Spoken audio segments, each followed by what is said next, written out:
Hello friends, welcome to my new channel. Friends, this is my first YouTube video.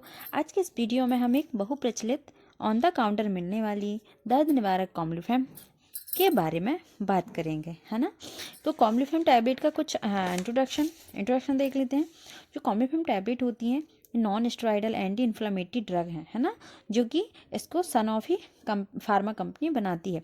Combiflam tablet जो होती है OTC drug है। OTC मतलब on the counter बिकने वाली दवा, ठीक है।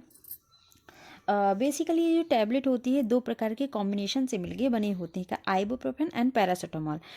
तो कॉम्बिफ्लेम में आइबुप्रोफेन की मात्रा कितनी पाई जाती है? इस 400 मिलीग्राम पाई जाती है और पैरासीटामोल 325 मिलीग्राम पाई जाती है, ठीक है। जो आइबुप्रोफेन होते हैं एक non steroidal anti inflammatory drug हैं, ठीक है। इसका यूज किस चीज़ में किया जाता है? दर्द व सूजन को कम करने में किया जाता है।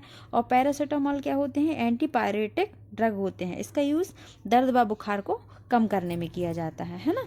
अब हम क्या करते हैं, कॉम्बिफ्लेम के डोज के बारे में बात कर लेते हैं, है ना। तो सबसे पहले तो कॉम्बिफ्लेम को खाना खाने के बाद ही खाना चाहिए, है ना। खाना खाएं उसके बाद ही टैबलेट का उपयोग करना चाहिए। अब हम डोज की बात करते हैं।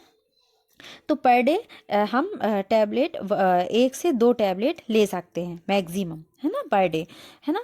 और दिन की बात करते हैं, डेज ओनली 3 डेज ही टैबलेट को खाना चाहिए। इस मतलब फिर डॉक्टर्स की प्रिस्क्रिप्शन से ही खाएं, डॉक्टर की सलाह है उसके बाद ही टैबलेट को खाना चाहिए, है ना।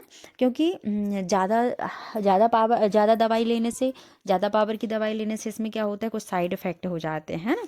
साइड इफ़ेक्ट होने लगते हैं, तो इस कारण से इस दवाई को डॉक्टर की सलाह से ही लें, है ना। मैक्सिमम टैबलेट 3 दिन ही लें और पर डे 1 से 2 टैबलेट का उपयोग करें, है ना।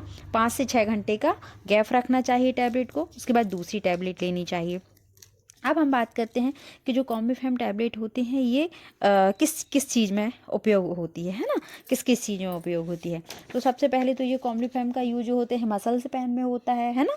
Muscles pain, fever, joint pain में, हेडेक में, सिर दर्द में, टूथएक में, है ना, दांत के दर्द में, महिलाओं में होने वाली ड्यूरिंग पीरियड्स में किया जाता है। और इन्फ्लामेशन मतलब सूजन को कम करने में किया जाता है, ठीक है, कम करने में किया जाता है। अब हम बात करते हैं कि जो कॉम्बिफ्लेम टैबलेट होते हैं इससे क्या क्या साइड इफ़ेक्ट हो जाते हैं, है ना। तो कॉम्बिफ्लेम टैबलेट से जैसे वॉमिटिंग हो जाता है, नोज़िया हो जाता है। जैसे हाई पावर की टैबलेट रहती है तो ज़्यादा खाने से इसमें क्या होते हैं कि वॉमिटिंग, नोज़िया एंड डायरिया, है ना।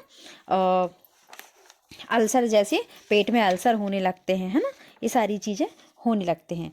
तो अब हम बात करते हैं कि ये जो टैबलेट होती है कॉम्बिफ्लेम, इसको किस किस पर्सन को, कौन से पेशेंट को इसको अवॉइड करना चाहिए। तो पहले तो प्रेग्नेंट वुमेन को अवॉइड करना चाहिए, जो एलर्जिक पर्सन है उनको अवॉइड करना चाहिए, और छोटे बच्चों को टैबलेट अवॉइड करना चाहिए, छोटे बच्चों को नहीं देना चाहिए क्योंकि हाई पावर की टैबलेट होती है, ठीक है।